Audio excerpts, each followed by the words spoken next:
Jirtuu qeerroo fi qarree Oromoo addunyaa mara jirtan bika jirtanitti nagaa fayyaan isin haa ga'u jecha oduulee gurguddoo guyyaa irraan tanaa isinii qabadhee dhiyaadheen jira.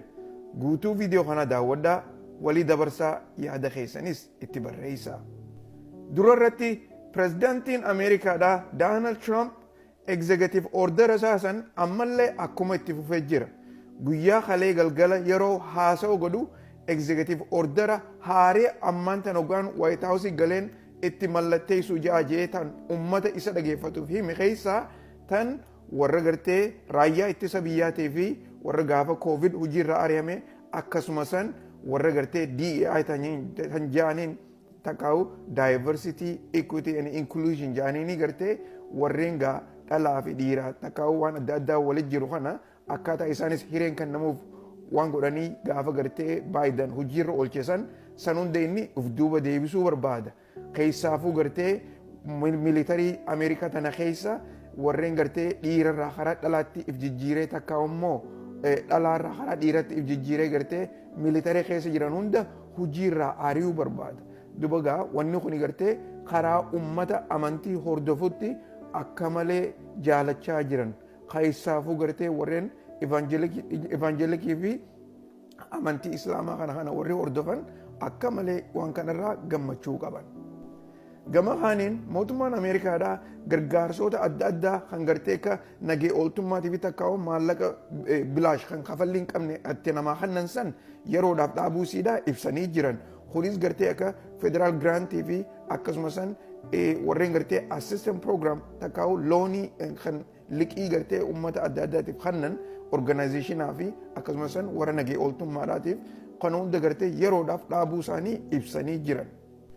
Google executive orderii Donald Trump jala tarkaanfachuudhaan ajaja gartee Donald Trump yeroo dabartee dubbachaa ture kan gartee Gulf of Mexico karaa Gulf of Americaatti jijjiirra je'ee dubbachaa ture san Google guyyaa irraan tanaa nutis gartee Gulf of Americaatti Gulf of Mexico ni jijjiirra jaanii ibsa baasanii jiran.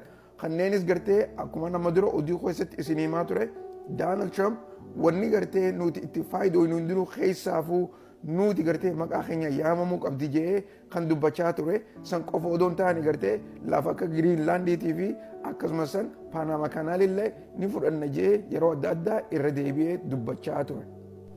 Lolli hamaan yeroo ammaan tanaa Democratic Republic of Congo magaalaa biyya gartee Afrikaa walakkaa jirtu sanitti gaggeeffamaa jiru yeroo ammaan tanaa kan gartee M23 warra jaamuu fi mootummaa jidduutti deemaa jiru kuni warra M23dhaatiin magaalaa gurguddoo akka moo'aa jiran ibsanii jiran. Magaalaa keessaaf gartee Goomaa tan jaamtu warri M23 kun gartee dhuunfannee jirraa jechuudhaan ibsa baasanii jiran. Kana qofa odoo hin taane namni akka malee hedduudhaan bikka kan gartee lafarra dhumaa jiruu fi akkasumas hospitaalaa fi bikki adda addaallee nama fuudhuu dadhabdee reefki namaa akka magaalaa hunda keessa ciciisaa jiru oduun tun ni ibsiti. Manneen barumsaa gurguddaan biyya Ameerikaa keessa jiran warreen gartee kutaa takkarraa ilaa hanga 12 namatti barsiisan kun yeroo ammaan tana executive orderii Donald Trump tan gartee baqattoota heeraan ala biyya Ameerikaadhaa jiran san wali qabnee raafnaa je'ee dubbachaa ture san akka gartee warri IC warri nama guuru san dhufee iskuula seenee ijoollee tana fuune nuti gargaarsa goone ijoollee tana ni dho'isinaa jaanii ibsa baasanii jiran. Iskuulonni kunis iskuulota gartee diistiriktii ka Chicago keessa jiruu fi akkasumas Denver, Colorado diistiriktoonni isaanii gurguddoon waan kanarratti akka hirmaatan ibsa baasanii jiran. Kana qofa odoo hin taane yeroo barnoota barsiisan akka iskuula guutuutti qollofanii namni tokkollee nuu keessaafuu gartee warri mootummaadhaa iskuula seenuu hin dandeenye goonaa jaanii ibsa baasanii jiran. Kana qofa odoo hin taane akkaan amma duratti isin himaa ture Donald Trump warreen gartee IC fi akkasumas ejentii adda addaa akka isaan baqattoota guurre dura dhaabbatu hunda heera dhiyeessinaa je'ee dubbachuusaa ni yaadattan. Mootummaan haareenni Donald Trump hojjettoota USAIDdhaa warran gartee amata dheeraadhaaf achi keessa jiran warra gartee senior employees jedhamanii beekaman hojiirraa ari'uu isaanii ibsanii jiran. Warreen kunis yeroo ammaan tana toora nama 56 yoo ta'an jarri kuni gargaarsa gartee mootummaan Ameerikaadhaa biyyoottan adda addaatiif waan adda addaatiif kanitu kana karaa malatti itti fayyadamaa jiranii san qofa odoo hin taane heera Ameerikaadhaa cabsaa jiranii waan jaaniin jara kana hunda hojiirra ari'anii jiran.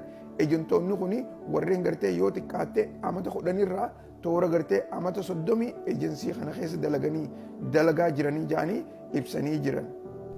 Egaa oduun teenya tanarraan tanaa tana fakkaatti oduu biraatiin amma ol deebinu nagayannaa jiraadha.